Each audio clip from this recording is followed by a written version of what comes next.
Okay, so we'll start. So yesterday we went through the first part or the first lecture of these supplementary lectures, and it was about combustion and thermochemistry. We touched base upon first law and second law, and then we found out what will be the final end state if you allow the reactions to happen. And today we'll talk about chemical kinetics, so how we reach there. So we'll straight away jump into the chemical kinetics part. So thermodynamics only gives you the end state, but how do you go to that end state? How fast do you go to the end state? So all this part we cover in chemical kinetics.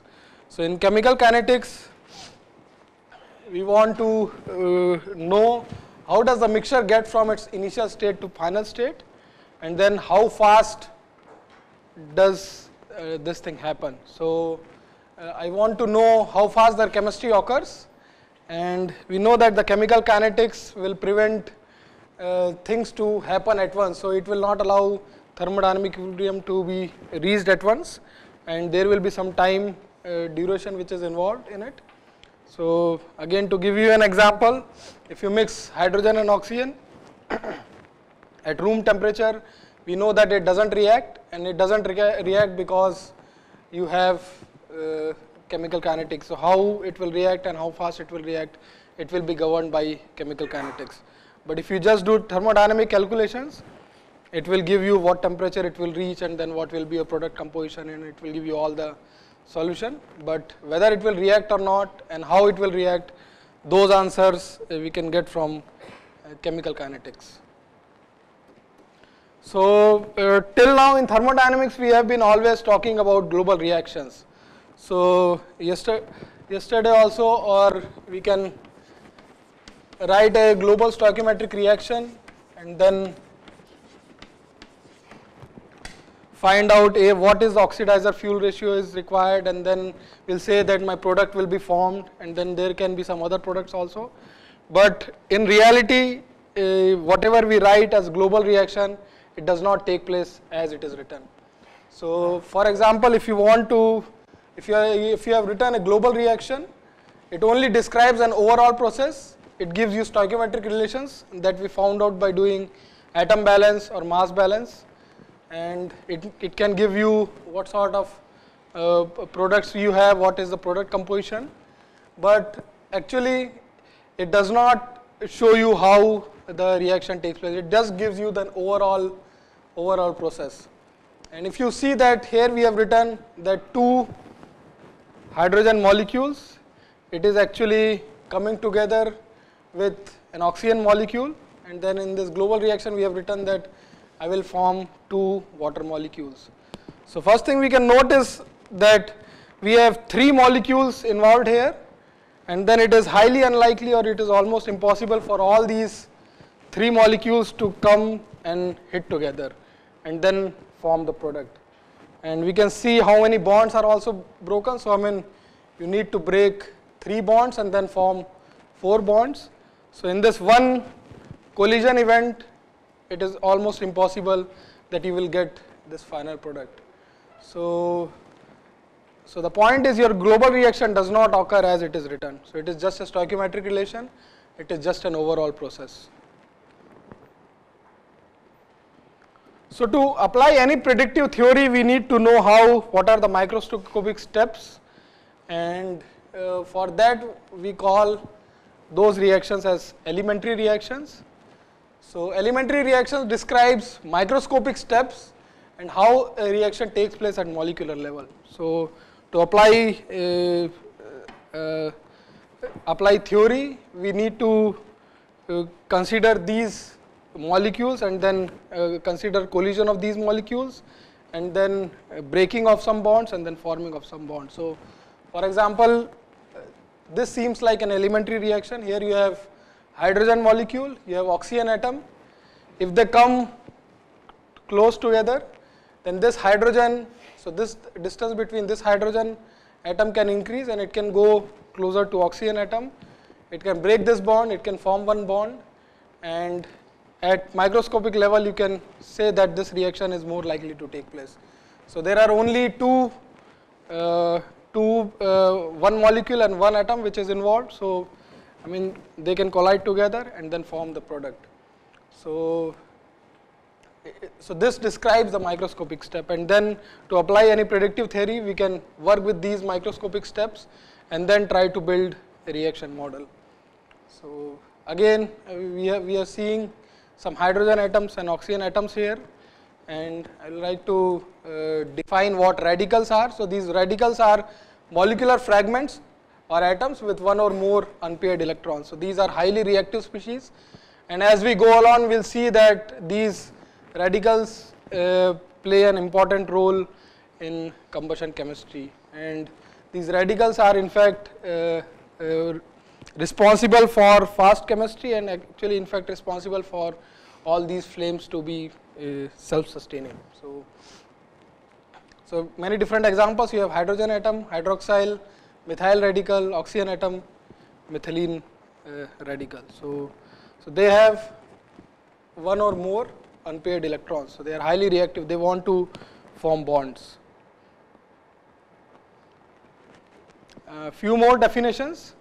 So molecularity of a reaction is defined as number of molecules, atoms, radicals, whatever it is, which we write as that they are coming together and then trying to react. So for example, in this case I am saying that like 4 atom or molecule of A and 1 of B are coming together to react, so the molecularity is 5.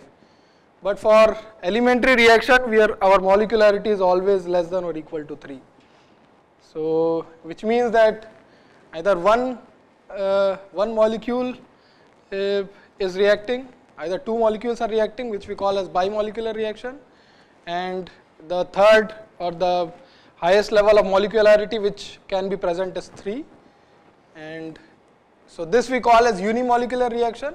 This is mostly decomposition reaction, so you have a big molecule and then it splits apart, or you have any molecule and then it splits apart into different fragments, so that is unimolecular reaction. A bimolecular reaction, you have 2 molecules or atoms reacting, and then you have termolecular reaction, and mostly these are combination reactions where you have 2 atoms combined to form a molecule.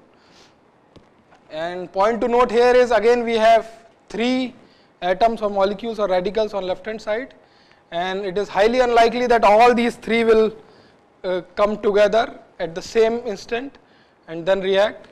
So we will later on see examples of these unimolecular and termolecular reactions also, but the point here is mostly these 2 atoms can come together to form an energized state, and then another third body collider will take out energy from that energized state and then try to stabilize that molecule. So it is sort of you can say that it still has some intermediate steps. So mostly your first unimolecular reaction is mostly decomposition, and termolecular reactions are mostly combination. Again, a few more definitions. So reaction rate I am defining, or reaction rate is defined for a general, for example this for a general reaction which has stoichiometric coefficients gamma A, gamma B as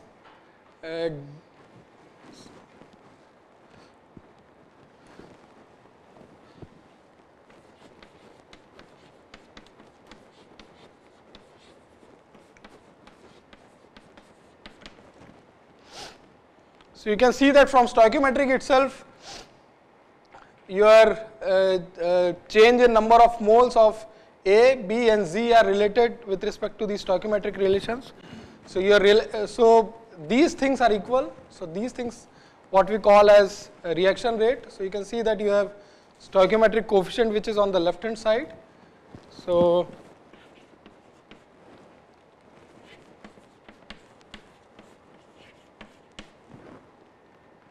and this is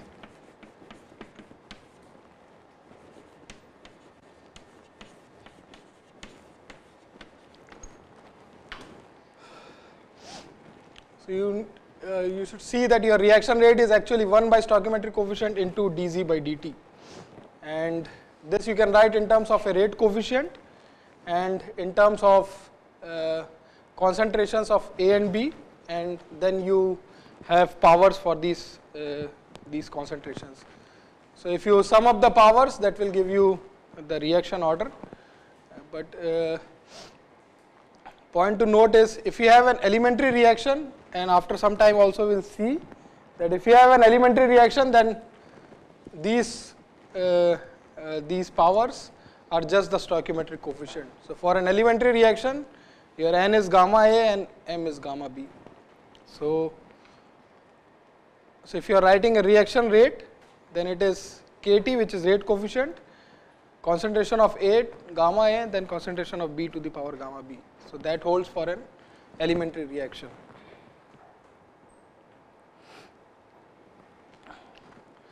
So now we will try to develop or use some predictive theory to find out how fast a reaction can proceed. So for example, I have reactants A and B, and if I don't know anything, then the first step to say how fast a reaction can proceed is to say that as soon as A sees B, or as soon as A collides with B, that is when they react. So I mean, as soon as A and B collide, I mean they react. So this is my first step. So for that, and point to note is all these reactions are just based on molecular collisions and then forming different products. So from kinetic theory, I can find out how many collisions.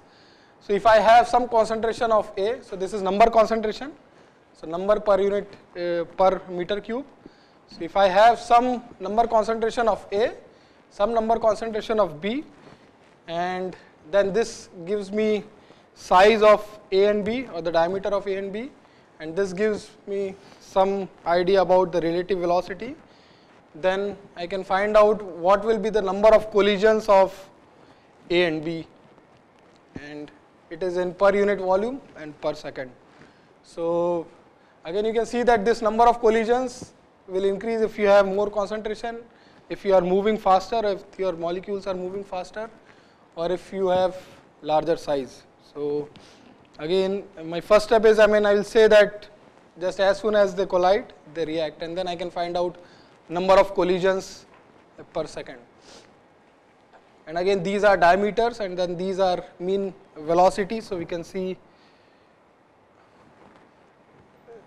so molecular speed distribution you can get from kinetic theory. You know that all the molecules are not traveling at the same speed.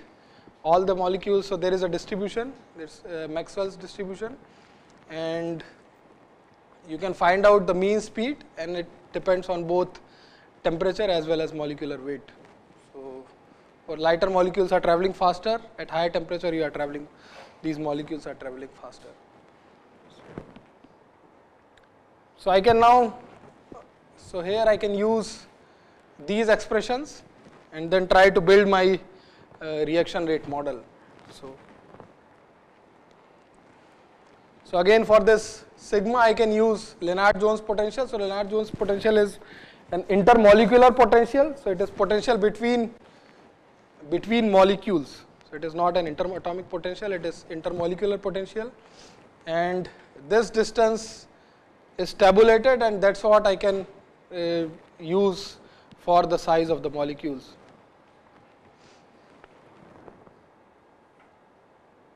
And again, so these are the values which are tabulated, and I can use those sigma values when I am computing the reaction rates.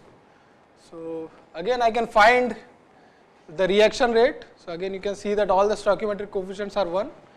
My reaction rate, very simplified, in a very simplified way, I have written in terms of number of collisions per second, and I am using Avogadro number so that I can get my reaction rate in kilomole per meter cube second. So because this is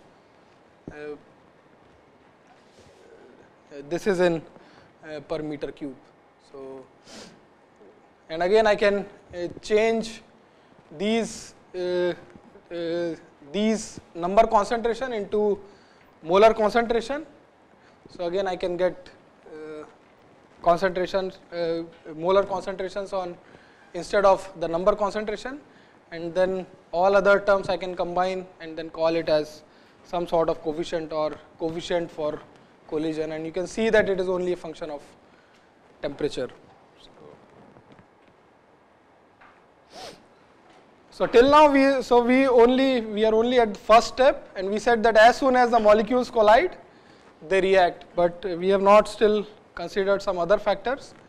So for example, we have not considered any factor for orientation, which means that if methane is reacting with OH, and if this radical or if these pair are oriented correctly, which means that if this radical hits methane such a way that this O is facing H, then this H atom can come out of the methane molecule and then get attached to O, and then you can form water molecule. But if this thing is flipped and if it is hitting from the H side, then this reaction will not take place. So it means that the reactions will also be orientation dependent. It's not only about when they collide they react, it has to be correctly oriented also. And second thing is, I mean, if these molecules are, so later on we'll see that it has to climb some energy barrier which we call as activation energy, and if these molecules are not traveling fast enough, or if these molecules do not have enough energy, then the collision will not result in any sort of reaction. So again we need to, so first is collisions between A and B, and then we want to plug in some number which will give me the probability that it is correctly oriented, and then I need to also account for energy. So there should be so this part is like fraction of collisions which has energy above some certain threshold, and that's what we call as activation energy, and this term comes as exponential of minus EA by RUT. So again you can see that your rate coefficient is a function of temperature, where your pre-exponential factor you can write in terms of ATB, and then you have the other part there. So from this collision theory you can see that this B will be 0.5, and so this is sort of empirical Arrhenius form. So you can also do experiments and then try to find out these values, or at least get some idea from computational chemistry. So again we'll try to get some idea about the activation energy. So if your interatomic potential is given something like this, which means that it is attractive here, and then if you go, so if these atoms come close together, then it will become repulsive after some time, and mostly, I mean, depending on the temperature, these atoms will be actually vibrating. So at mostly room temperature it will be mostly in the ground state, it will be vibrating very slightly,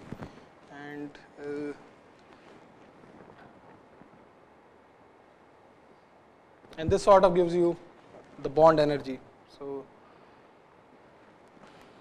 So I didn't have a better picture, but this is what I got yesterday from the net. But the point is, like, you have, so you are trying to, so for example you have a reaction pair something like this, where your X, Y and Z are different atoms, and then your Y atom is leaving X and then going towards Z.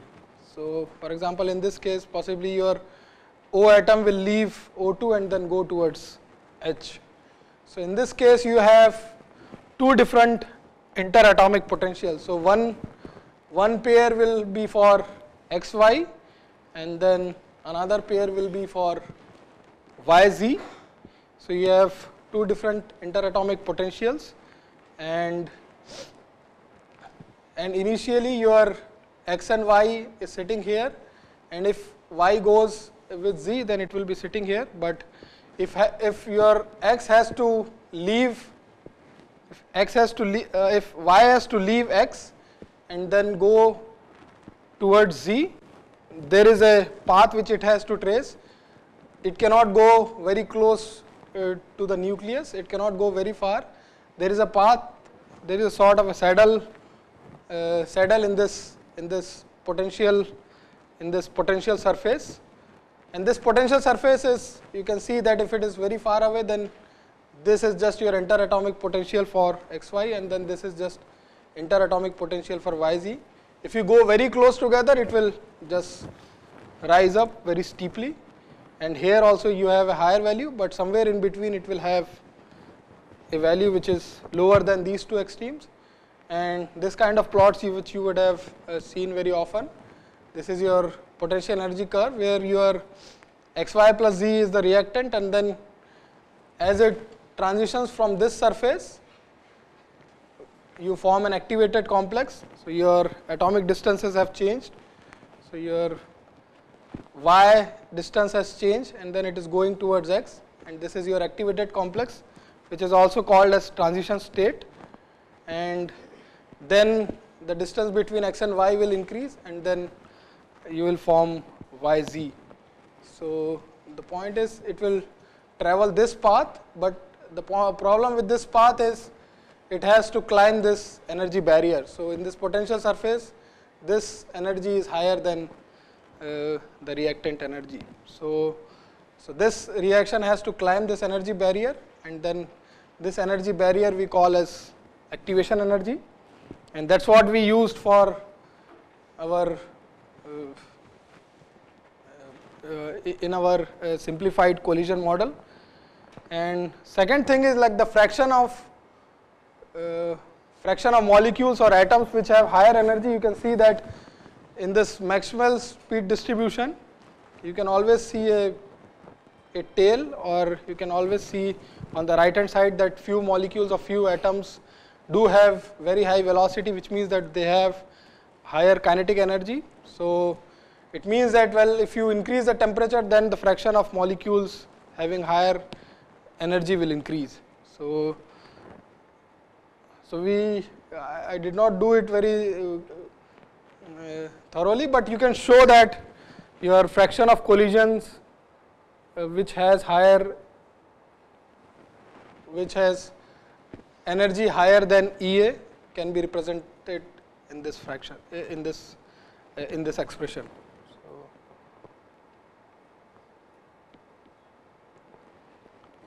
So from this simplified collision theory, we can know that we have to have three parameters. You have a pre-exponential factor, you have B, temperature exponent, and then you have activation energy. And these sort of values are tabulated in the codes, and that's how you start the chemical kinetic computations. And first thing is, I mean, you have to be very careful with the units in all these computation units.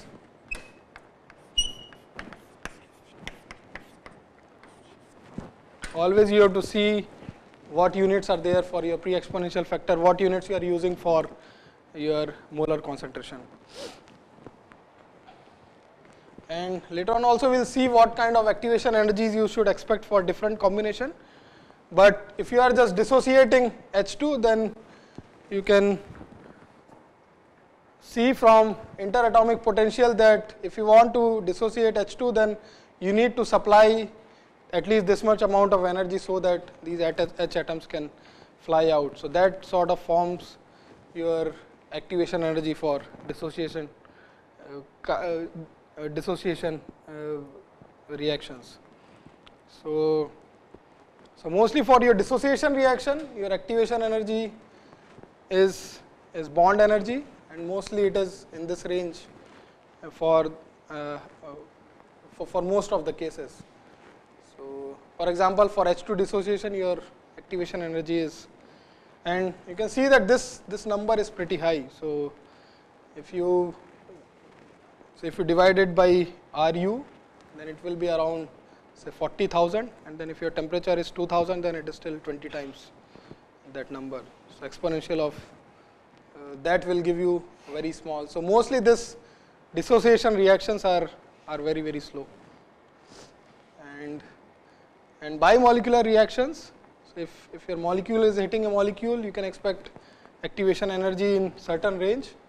If your radical is hitting a molecule, then again your activation energy is smaller, your radical is reactive. And if your radical is hitting a radical, you can always expect that there is no activation energy. And that term, so mostly the rate coefficients for this will be very large. So again we can see the importance of different types of reactions. So you have to see that your reaction rate is rate coefficient multiplied by the concentration. So your reaction rate or sort of consumption of any species or production of any species is related to both rate coefficient as well as concentrations. So if your radical is hitting a radical, your rate coefficient is very high, your activation energy is almost 0, but your concentrations are pretty small. So overall your reaction rate will be small.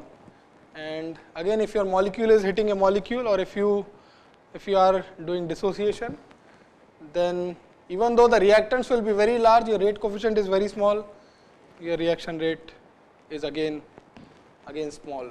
So mostly more important or more prevalent reactions are when your molecule is hitting a radical or radical is hitting a molecule, and where you have one reactant is in large amount, and then again your rate coefficient is in an intermediate range. So these reactions become very important in terms of reaction rates.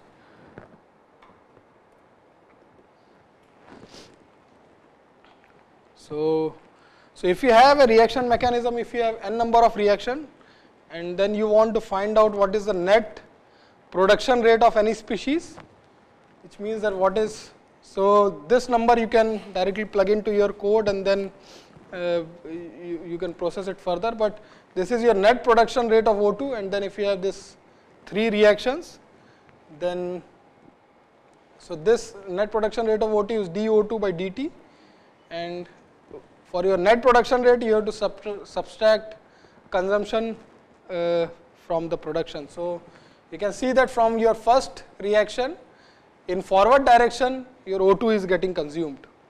So we will have Kf1, H2 and O2. So you can see that this will lead to consumption of O2, and in reverse direction your O2 is produced. So your reactants are HO2 and H, HO2 and H, and then you have a reverse reaction. So you need to consider both forward and reverse reaction, and you need to consider all the reactions, and then once you sum up all forward and reverse reactions, that is how you can get your net production rate of O2.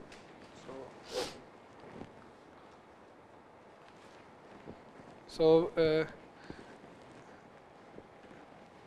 that's the difference. So your reaction rate is, your stoichiometric coefficient is in the denominator, but when you are doing production rate, then because I mean if this coefficient is 2 or 3, this means that it will consume 3 or 2 times more atoms or molecules. So you need to multiply your stoichiometric coefficient here. So when you are computing this production rates, then here your stoichiometric coefficients are 1, but you need to multiply stoichiometric coefficients there.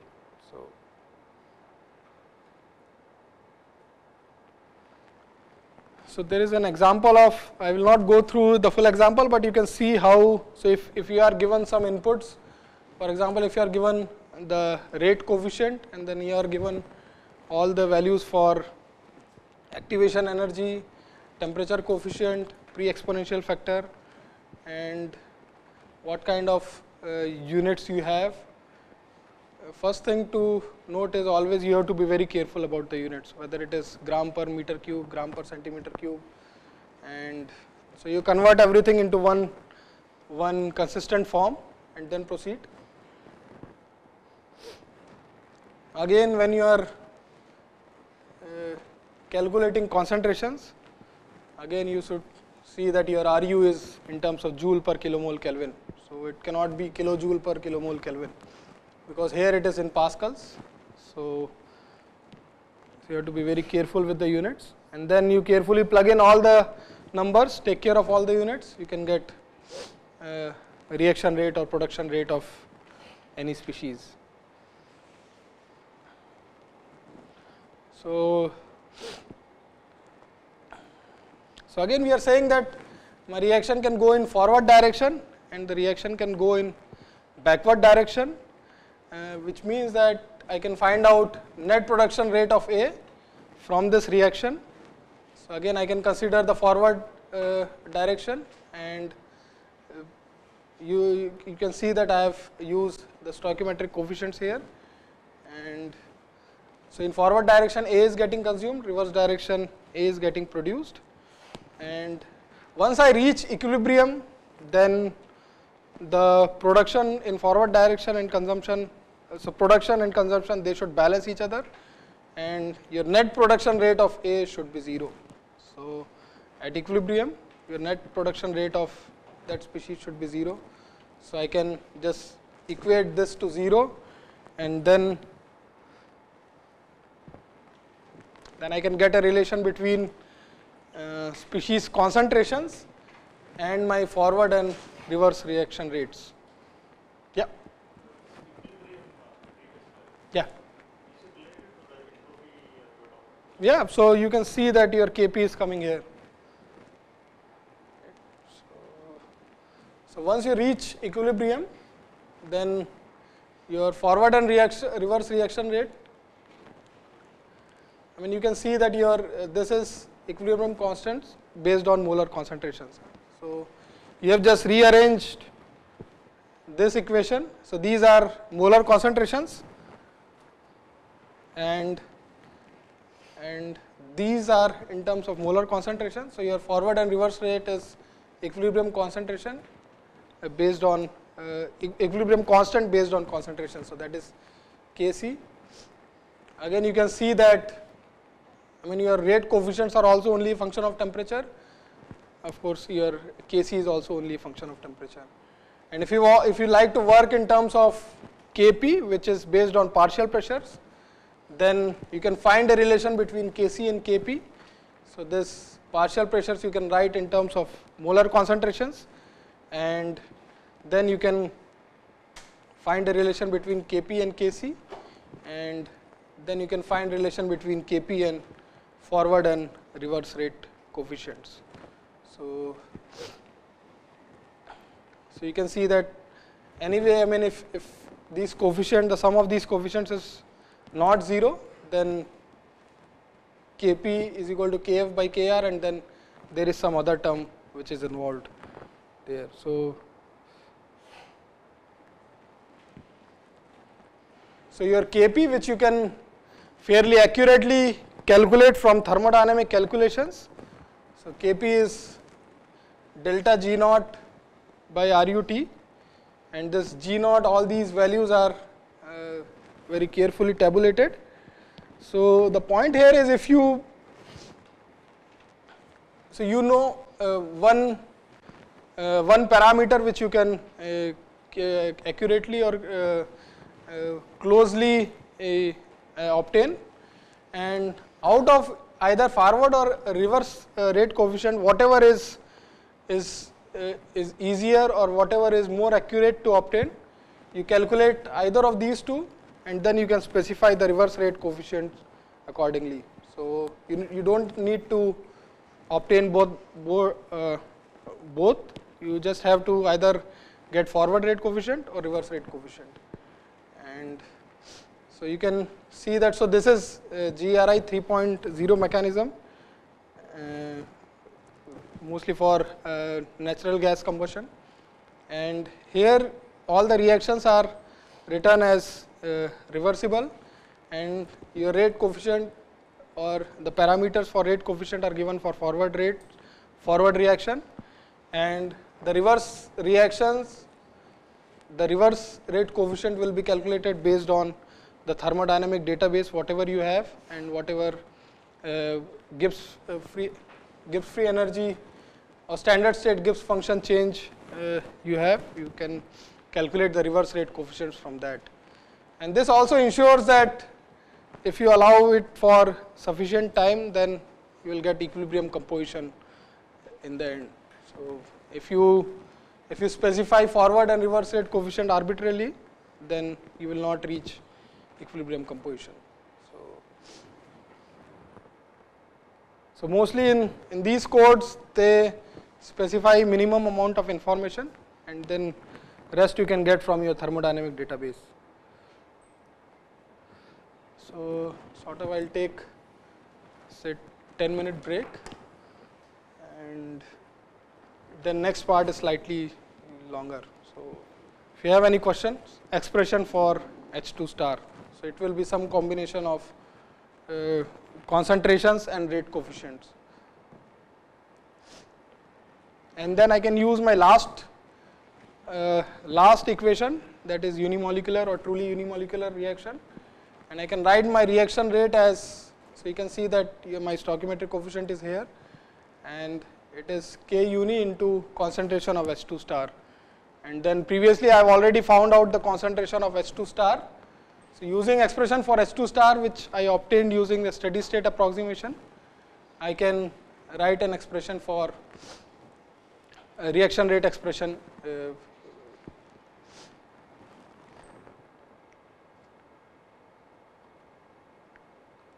So now I would like to find out what is the apparent or overall reaction rate coefficient for this reaction. So I can write this in terms of K apparent and concentration of H2, and I can compare with this expression. So both are expression for the reaction rate, and I can find out the apparent reaction rate coefficient. So if I just treat this as a unimolecular reaction, and then I have this K apparent, and then later on we will see that that will actually depend on pressure.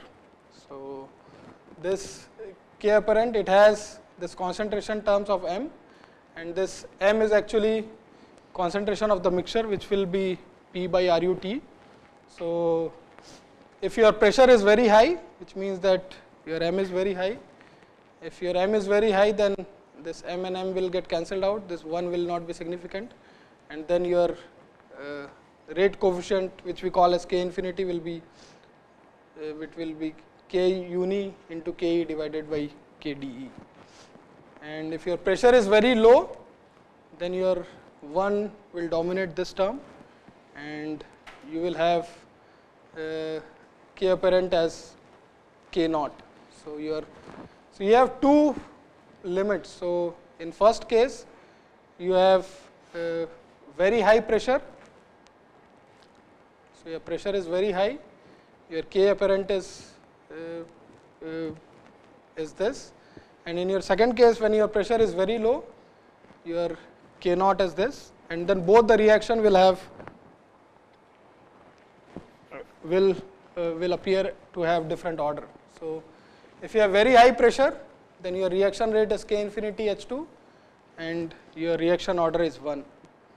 If your pressure is very low, then your reaction rate will be second order. So it will come out to be a term like this. So you can see that your K apparent has this M part. So you can see that if you are writing elementary reactions, then if you know that your pressure is pretty high enough, then in your code you can just write it like a first order reaction. If your pressure is very low, then you can write it as second order and then provide all the rate coefficients. And if you are in a fall off regime, or if you are in between this high and low pressure regime, then you can calculate this K apparent based on the function of, so it will be function of pressure. So whatever pressure you have, it will be function of that. So again, this K apparent will be again function of temperature and pressure. So if you have a code, then in this regime, you need to always calculate the apparent rate coefficient. So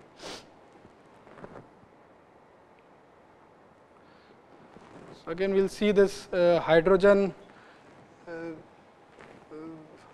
combustion with oxygen. So this mechanism, and then you can see some reactions which are dissociation reaction. For example, here your H2 is dissociating into H atoms, and here they have written in terms of so this will be a second order reaction. It is an elementary reaction.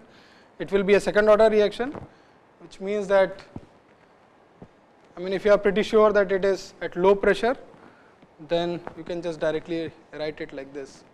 And in some codes for different M, for example, if your M is argon or H2 or any other gas, they have provided, they have specified that there can be difference between reaction rate, because the way the M is acting can be different. So you can have different values for different gases.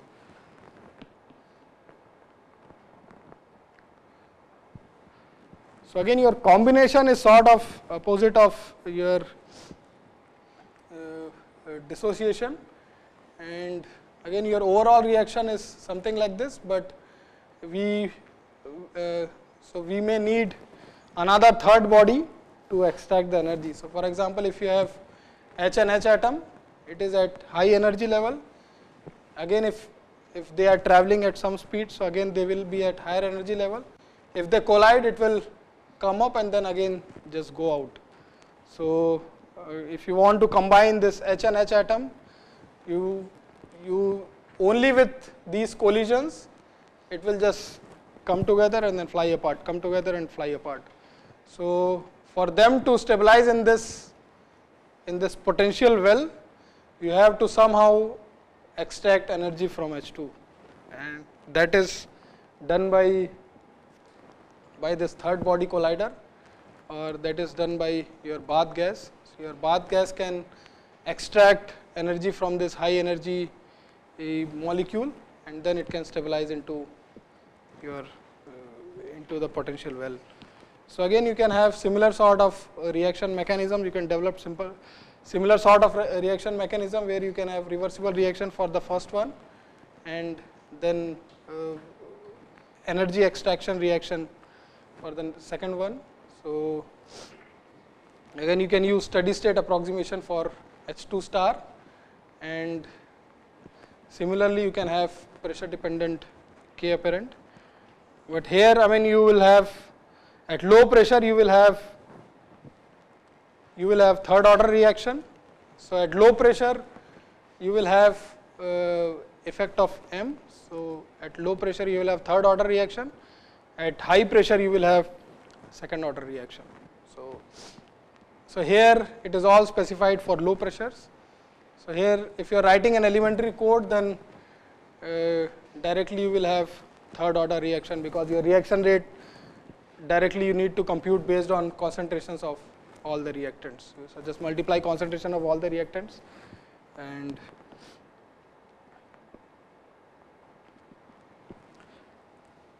so again you can see. So for example, this is, so I have just cut out a small portion from GRI 3.0 mechanism, and so you can specify high pressure K infinity, low pressure K naught, and then again it is a reversible reaction. So I mean the rate coefficient for the reverse direction you need to calculate based on thermodynamics, or you need to calculate based on the Kp values. And they also have some information about different species, and I believe it depends on how how efficient these species are to extract energy. So possibly these numbers just directly get multiplied to the rate coefficients. And if you know that your reaction, so this is only, so I mean different reactions can have different transition pressures. So if you know that it is already in the low pressure regime, then you need to only specify one set of rate coefficients. So I think you can get some idea from this sort of. So if you equate these and this, then so I think this expression is not very correct. So it should also have m. Okay, so m term. So I have already accounted for m term. So if you know the concentration, if you know the high and low pressure regime, then you can calculate the concentration. So I have just equated K apparent for high pressure and low pressure. So this is K infinity, K naught m, and so these two curves are coming together. So once I equated it, I can find out the concentration m, and once I find out concentration m, then m is just P by RUT. So I can sort of get an idea of what this pressure might be. So if I am very far away from that regime, or I am very far away on this side, or I can also plug in the values here and then see how far I am from low pressure regime or high pressure regime. So I mean it depends. So the different reactions will have different transition pressures. So probably I am just guessing that in this GRI mechanism, probably for O combination, it is just in the low pressure regime.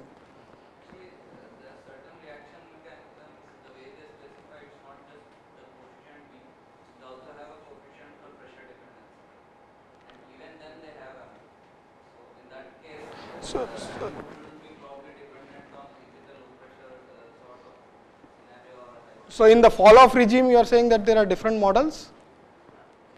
In some, I have seen certain reaction mechanisms in which, in addition to A, B and activation energy, they also specify a pressure dependence, like the coefficient B upon temperature. So that you can find out from here. No? So your pressure dependence, you can sort of find out from here. So you have rate coefficients for low pressure and high pressure regime, and then this sort of gives you pressure dependence, right? So rate coefficient, so your rate coefficient multiplied by concentration and all. So this is Hinshelwood model. So there can be some other models also where, so this fall off regime need not be like this. So it can go like this or like this. So people might have done different experiments and then try to fit. So this sort of curve fitting in this regime. So I know for Chemkin, I think it uses one more model. I think Trove, some other model I think it uses. So which will give you the pressure dependence. All right. So we have used steady state approximation, and then we'll just quickly see what it means. And then we said that the rate coefficient for consumption reaction will be much faster or much higher than rate coefficient of production reaction, which means that as soon as the intermediate is formed, it is consumed, it is highly reactive. So we can take a very simple example where your overall reaction is going from A to B, but actually it is split into two parts. So A is actually going to an intermediate, and then this intermediate is consumed, and then it goes to B. So you can have a constant temperature and pressure system, so that your rate coefficients are not a function of time, your concentrations is not a function of time. So I can have this. So I can form production and consumption equations for all the three species. So for example, A is consumed in reaction 1. So A is consumed in reaction 1, so it will be negative of K1 of A. I is produced in reaction 1 and then consumed in reaction 2. So I can write, so these are elementary reactions, I can directly write it like this. And then B is produced in reaction 2. So I can put the rate coefficient 2 and then the reactant on this side. And now I can solve these differential equations and I'll get a solution for A, for I and for B. So I can see that if, so this is an expression for I, so if your K2 is much faster or K2 is much higher than K1, then your di by dt is roughly equal to K1 by K2 into dA by dt. So we can see that in terms of plot also. So here your overall reaction is A to B and then you have an intermediate. So if your K2 is much lower than K1, then anyway your intermediate, you cannot assume that it has a constant concentration, or the change in concentration of I is close to 0. So you can see that there will be large increase and decrease in the I concentration, and then this concentration is roughly of the same order of concentration of your other product. So this is almost like 10 times, so your K2 is 0.1 of K1. And on the other extreme, if your K2 is very fast, which means that your I is consumed as soon as, or your rate coefficient is very fast, so your intermediate is very reactive, it wants to get consumed as quickly as possible, so for this case, you can see that your concentration of I will be much lower than your concentration of A, and then this gradient in concentration of I is also much lower than gradient in concentration of A. So you can see that your gradient in concentration of Y is roughly given by K1 by K2 into gradient in concentration of A, and your K2 is very, very large, which means that your change in concentration of your intermediate is very small. So again your concentration of I itself will be very small, because it is reactive, it wants to go out from the system, it will maintain a very small concentration. So in this case we can say that, I mean, your gradients are very, very small, so you can say that my steady state approximation is valid. So if your rate coefficient is, so here your rate coefficient is 10 times, so rate coefficient of your consumption reaction is 10 times rate coefficient for the production reaction. If it is even higher, then this concentration will be even lower, and then this change of I will be even smaller. So rate coefficient of the intermediate, again you should know that your rate coefficient of the consumption reaction is higher. So it is not the reaction rate, it is the rate coefficient. So if you have this case, then you can use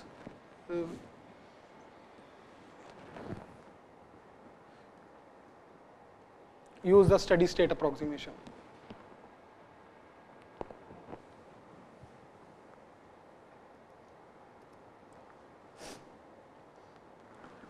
So again we will use steady state approximation for some other system, and then we will try to build.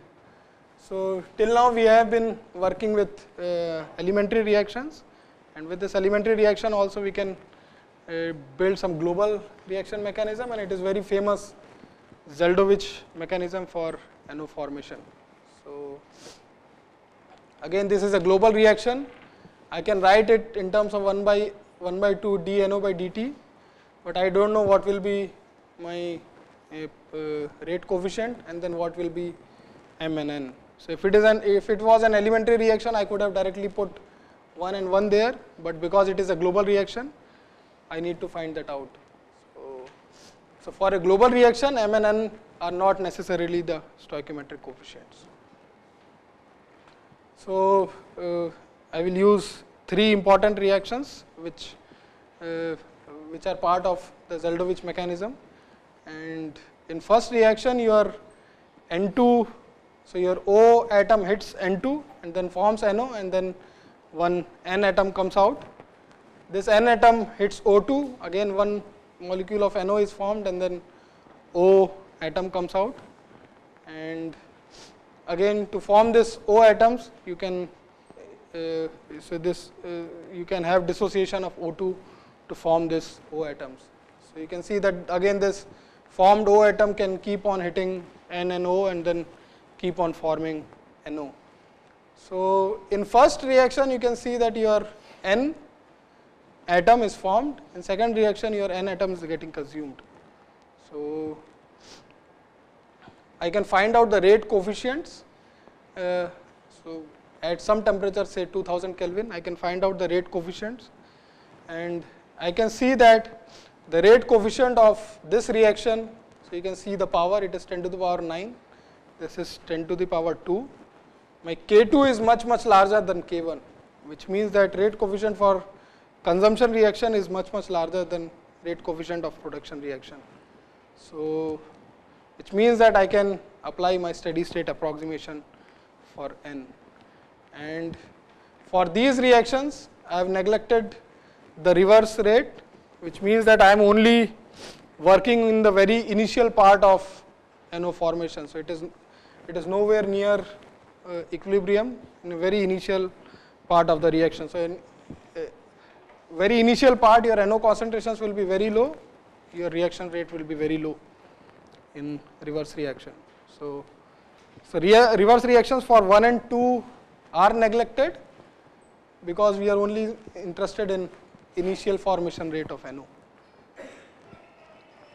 So if you allow it for more time, or if you are going closer and closer to equilibrium, you need to consider the reverse reaction also, which complicates the process a lot. So again you can see that initial part, if your concentration of NO is very low, then your reaction rate in the reverse reaction will be very low. You can neglect that. So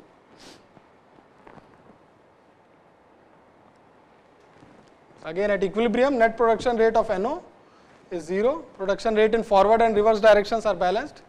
Reverse reactions cannot be neglected.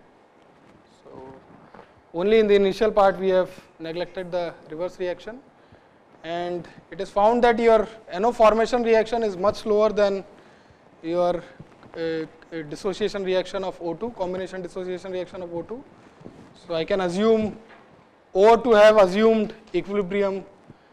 So the time scales for this reaction is much smaller than time scales for your NO formation reactions. So I can assume that my O radical has already has achieved equilibrium with O2. So I could have put some numbers there, but I don't have. But I can see that I am saying that O2 is in equilibrium with O atoms. So this reaction, forward and reverse reactions are pretty fast, and I can achieve equilibrium very quickly. And these reactions are pretty slow.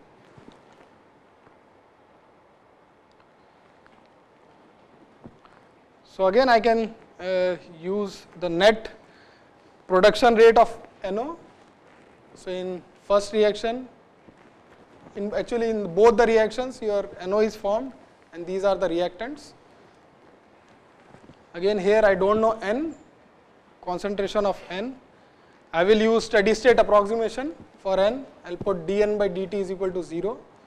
So again the net production rate of N I can find from these two equations. So in one equation N is getting produced, another equation N is getting consumed. So I can find out the concentration of N, and then I can plug that in the NO production rate. And so once I do that, I get an expression in terms of N2 and then concentration of O. And this concentration of O I can find out from my equilibrium assumption. So I can find out Kp from thermodynamics, and I can plug in the concentration of, so I already have expression for concentration of O atoms in terms of O2. Now I can plug this concentration into this, and then I can get an expression of net expression for reaction rate for this NO formation. So I can compare this with my global reaction, and I can say that this is the rate coefficient for the global reaction, and then the exponent has changed. So as it is global reaction, it need not be the stoichiometric coefficient, and here in this case the power for O2 is 0.5. So again note that this is only for initial formation rate, because we have neglected the reverse reactions. So again Kp you can find from thermodynamics, and so you can find dNO by dt as some number. So this is in terms of kilomole per meter cube per second. So again if I want to find out in ppm, then I can do that. So it is around pretty large value. So I am anyway. So if I want to find out NO concentration after some time, then I can integrate it. I am just assuming that this concentration remains constant, because anyway it is initial reaction. These concentration will be almost bulk concentration, and NO concentration will be only in ppm. So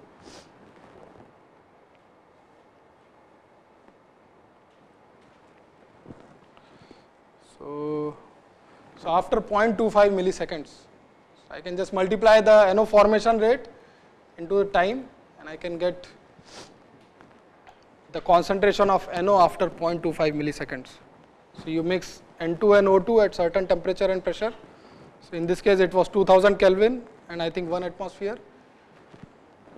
Hopefully so. So it was 3 atmosphere.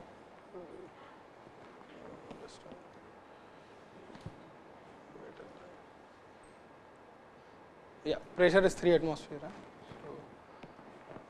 So I found out NO formation rate for P is equal to 3 at ATM, and then temperature is 2500 Kelvin, and after 0.25 milliseconds my NO concentration is 853 ppm. And you can also do equilibrium calculations and try to find out what will be your NO concentration at equilibrium at this temperature and pressure. So you can see that equilibrium composition is much larger than this. So it is only initial part of the reaction where I can find the NO formation. It means that you can build global reaction mechanism which are easy to handle and then easy to use, and find out some useful information from this. Okay, so last part, so chain reaction. So we need to now transition from chemical kinetics, and then we need to see how we go into the flames. And the only reason why the flames are self-sustaining is because you have very rapid chemical reactions, and we'll see that what leads to that rapid chemical reactions. So to start with, we'll talk about chain reactions. So you can see that you can have a stable species initially, for example O2, and then they hit something and then it splits into 2 O atoms. So which means that you are initiating a radical.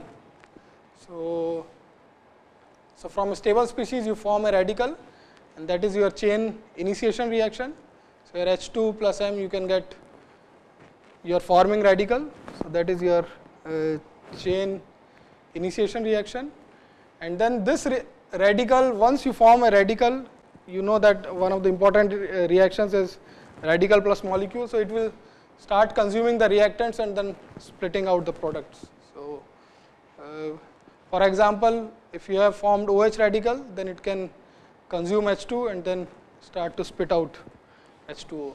So, and in this case it has consumed one reactant, formed one product, and then it has produced one radical. So it is actually extending that chain. So you already have one one more radical here, and there can be some reactions where you can form two radicals on right hand side by consuming only one radical, which means that you are actually branching your chain.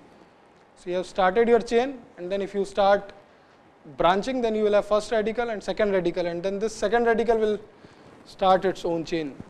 So you will have chain branching reaction. So for example, O atom hits H2O, it forms two OH radicals, and so that's how you have initiation, propagation, branching, and then in the end these radicals can combine. So these are mostly combination reactions, these are mostly dissociation reactions, and these are bimolecular reactions. So you can consume radicals and then you can form a stable species. So in the end, so in this propagation reaction, you can keep on consuming reactants, spit out products, keep on consuming reactants, spit out products, and in the end,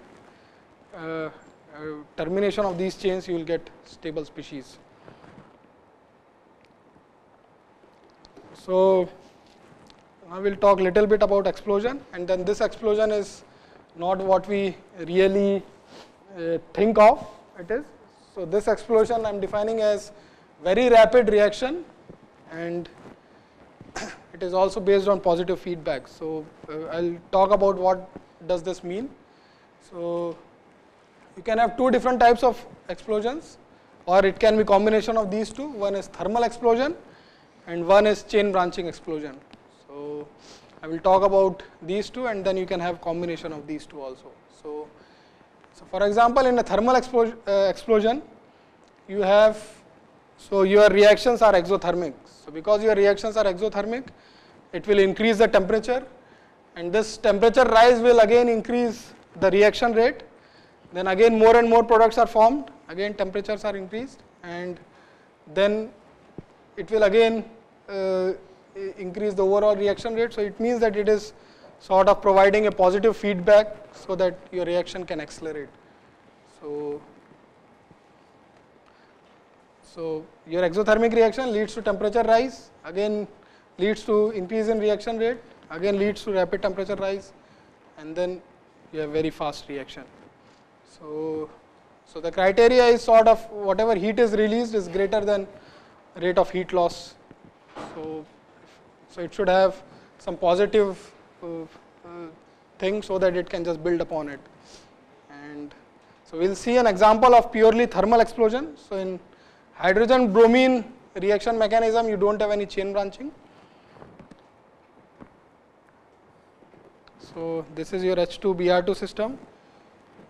It is an adiabatic system initially at some temperature. You can find out enthalpy of reaction.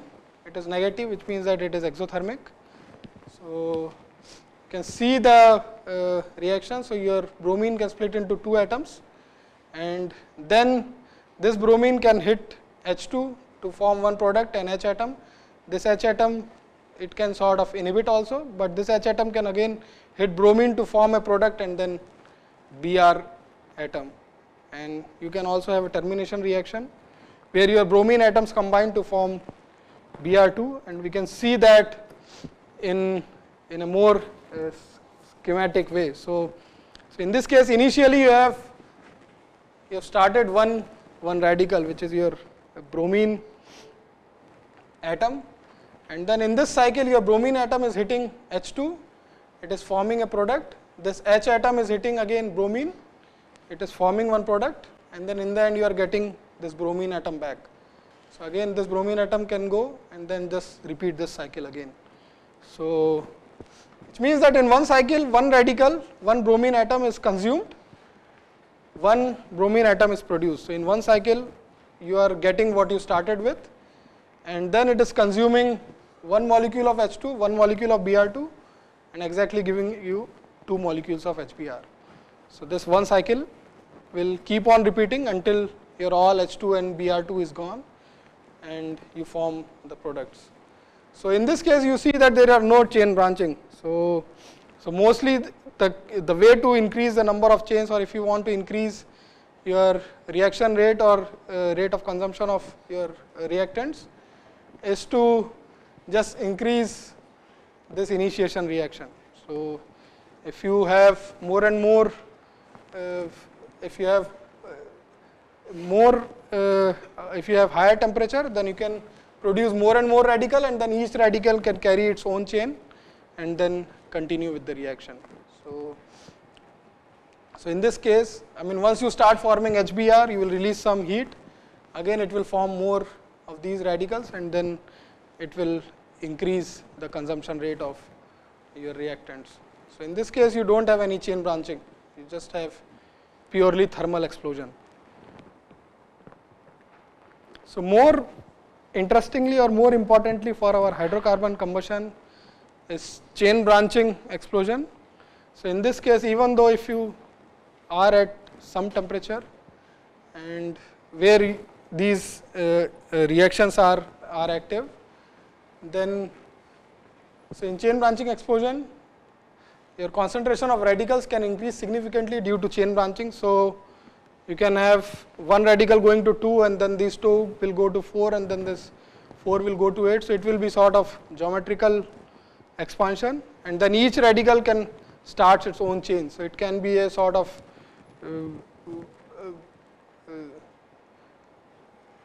it is sort of spreading out all the chains into the system and then consuming the reactants very rapidly. So in chain branching, you increase the number of radicals, it will increase the reaction rate, it will again lead to rapid increase in radical count, very rapid reaction, and then leads to explosion. So even though if you keep the temperature constant, you can clearly eliminate the thermal explosion part. It is purely chain branching reaction.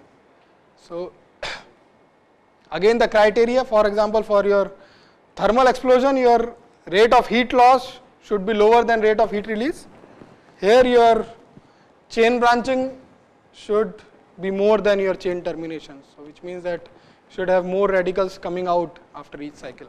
So and you should note that this is responsible for hydrocarbon flames to be self-propagating, and we'll see that. So one example is H2O2 system.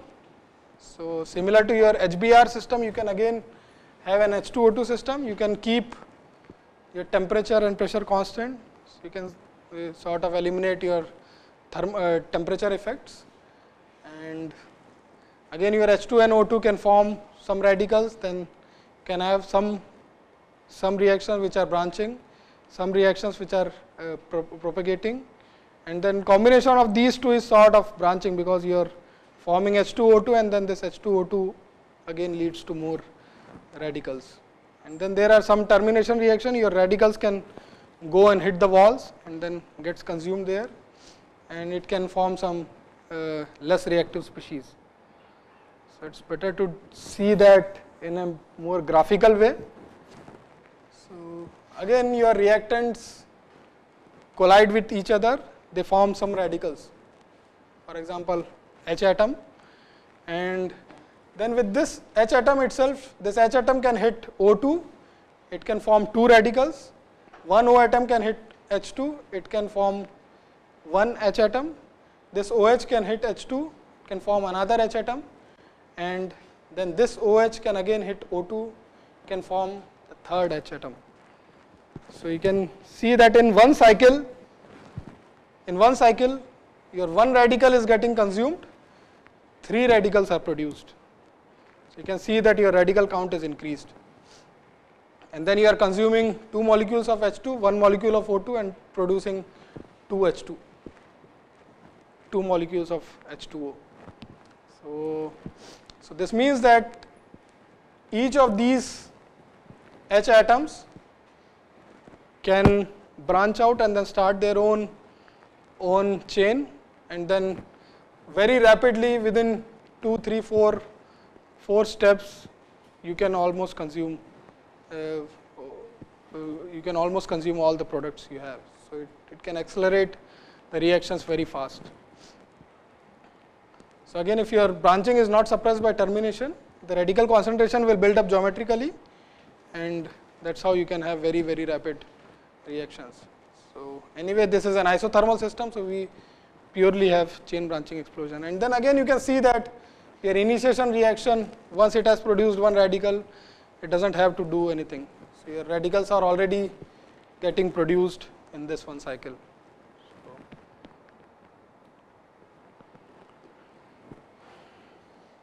So we can see an example of H2O2 explosion behavior. You can have a closed system, constant temperature and pressure, and then this plot was sort of generated by experiment. So you can have a closed vessel, and then you have valves such that you can maintain constant temperature and pressure, or whatever temperature and pressure you want.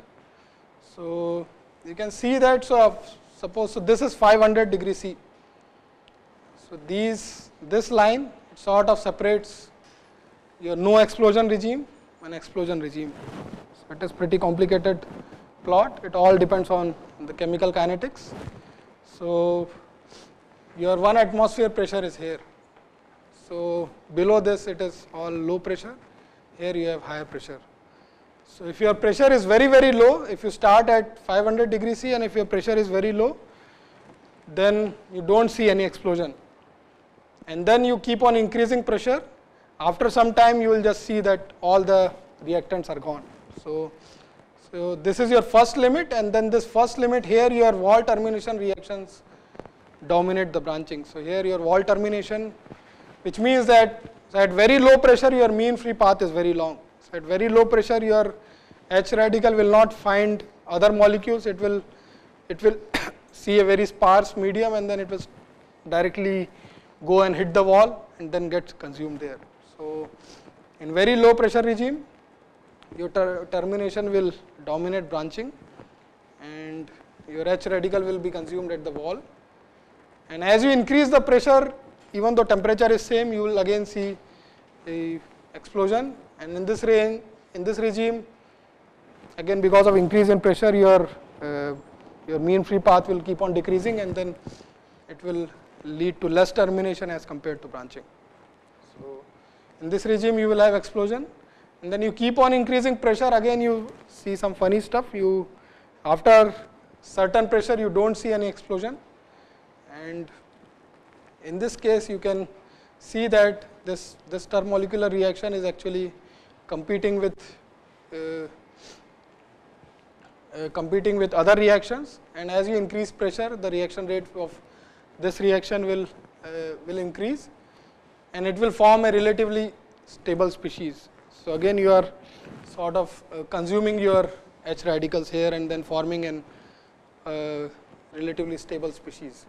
So, and after this temperature your HO2 is not stable, so that's why you have an explosion after this. And so then you have termination because of this reaction, and then again if you keep on increasing pressure, so you will see the third limit where your HO2 will start combining with H2, will form H2O2, and then again it will release 3 radicals. So again your branching steps are dominating. So you can see that for such a simple system of H2 and O2, your chemical kinetics will give you some information about whether you will have rapid reactions or not. And so I'll just, I have a couple of slides. I'll just connect whatever I have said in chemical kinetics with the flames. So your flame is self-sustaining propagation,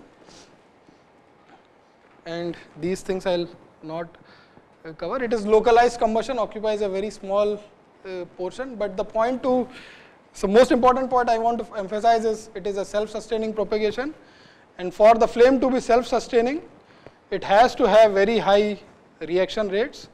If you don't have these chain branching reactions, your flames will not be self-sustaining. So probably Dr. Day will elaborate on that point more in next 2 days. And because your hydrocarbon, the only reason because your hydrocarbon flames are self-sustaining is because it actually transitions into this explosion regime. So with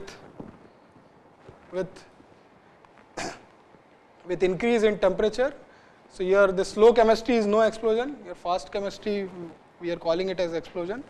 So as Dr. Poinsot also mentioned, that if you have burned gases, it will diffuse heat and it will also diffuse radicals, and then it will bring this cold region, it